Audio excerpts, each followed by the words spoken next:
car rien n'est impossible à Dieu. C'est avec ces paroles que nous vous saluons dans le beau et précieux nom de notre Seigneur Jésus-Christ et vous souhaitons la bienvenue dans les minutes bibliques.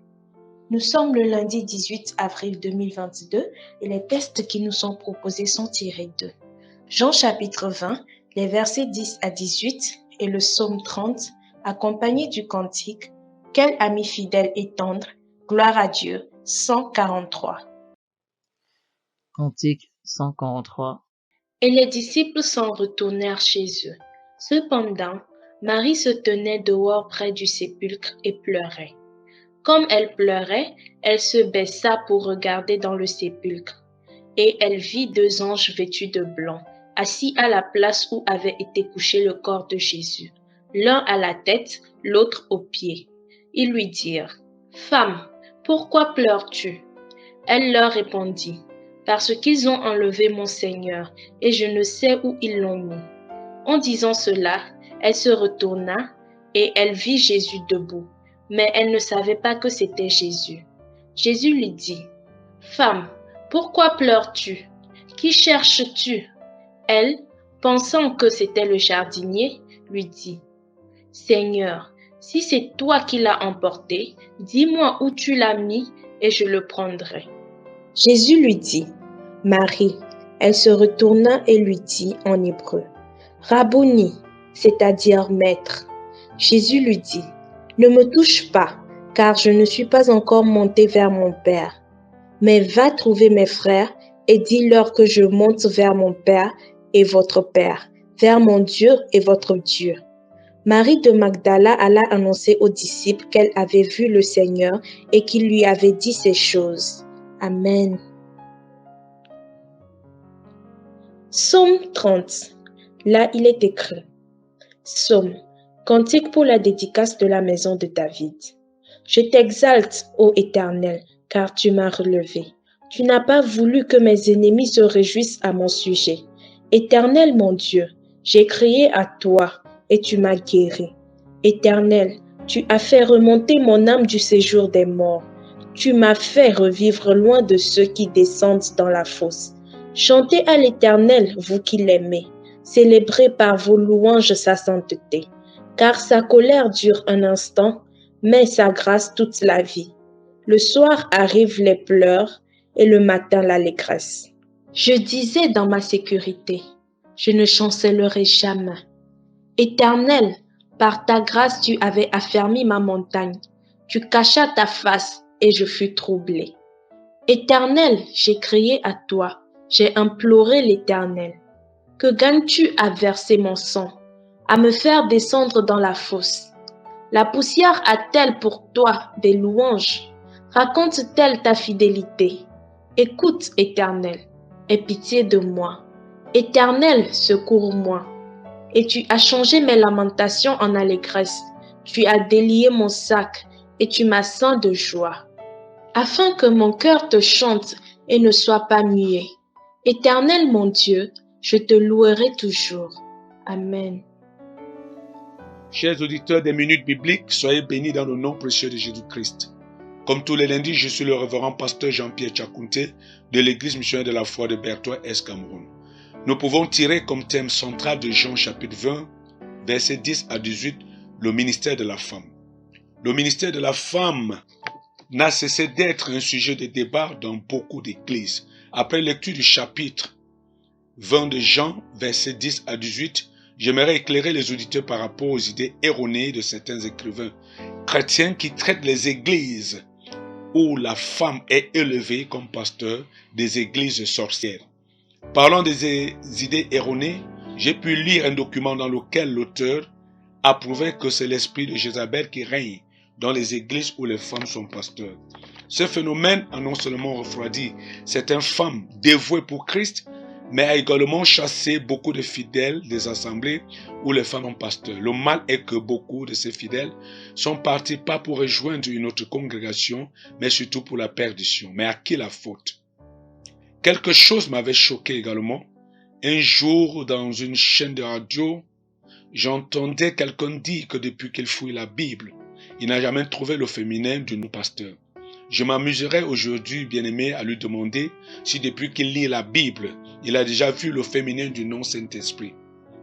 Quelle édification peut-on tirer d'une telle discussion, bien-aimé? Paul dit, repousse les discussions folles et inutiles, sachant qu'elles font naître des querelles. 2 Timothée 2, verset 23. À mon humble avis, on ne doit jamais imposer une révélation ou une idée, car nul n'a le monopole de la connaissance. Partageons plutôt avec les autres les révélations que nous avons reçues du Saint-Esprit. C'est de ça qu'il s'agit dans ce texte de Jean chapitre 20, du verset 10 à 18. Je ne viens pas m'ériger comme un donneur de leçons, mais pour partager avec vous ce que j'ai reçu par révélation en lisant ce texte.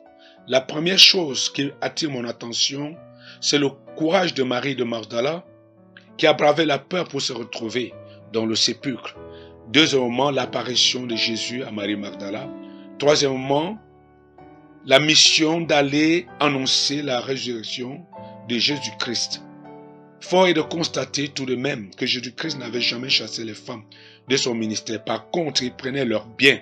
Il est écrit dans le livre de Luc chapitre 8, du verset 2 à 3, les 12 étant avec lui.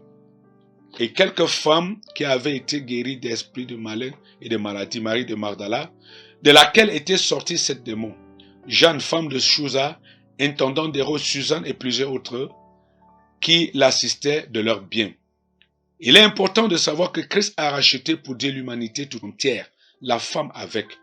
Aussi vrai que Ève a cédé à la tentation et que le péché est entré dans le monde, n'oublions pas aussi que c'est par une femme obéissante, Marie, qui est venue le sauveur du monde, Jésus-Christ conçu du Saint-Esprit. Aujourd'hui, parce que la femme a cru au Seigneur Jésus-Christ, elle est sauvée. Paul dit, il n'y a donc maintenant aucune condamnation pour ceux qui sont en Christ. Romains chapitre 8, verset 1. Si Jésus-Christ a apparu premièrement à la femme et lui a signé une mission, celle d'aller annoncer à ses frères qu'il est ressuscité, pourquoi cette résistance au ministère de la femme, plus précisément le pastoral? Parce que bon nombre de serviteurs de Dieu ont focalisé leur regard uniquement sur la parole de Paul. Chers auditeurs, sachant qu'un verset biblique peut éclairer l'autre, nous devions chercher à connaître plutôt dans quel contexte Paul avait dit cela. Prenons 2 versets prononcés par Paul, à savoir 1 Timothée 2, 11 à 14 et Galates chapitre 3, 28.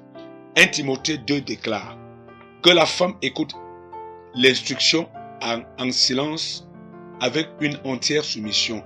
Je ne permets pas à la femme d'enseigner ni de prendre de l'autorité sur l'homme, mais elle doit demeurer dans le silence. Car Adam a été formé le premier, Ève ensuite. Et ce n'est pas Adam qui a été séduit, c'est la femme qui séduite s'est rendue coupable de transgression. En comparaison donc avec Galates chapitre 3 verset 28, il n'y a plus ni juif ni grec, il n'y a plus esclave ni libre, il n'y a plus ni homme ni femme, car tous vous êtes en Christ. Quand Paul dit ceci, bien-aimé, pouvons-nous dire qu'il est en contradiction avec lui-même? Pas du tout. C'est parce que le problème de Corinthe était différent de ceux de Galates. Il en est avec nous aujourd'hui, bien-aimés. Nous ne devons plus prendre les problèmes de Corinthe pour en faire les nôtres. Je pense qu'il y a les femmes qui m'écoutent en ce moment. Dans le texte de Galates chapitre 3 verset 28, après avoir découvert votre place légitime auprès des hommes, je ne peux que vous encourager à vous lever par ce slogan.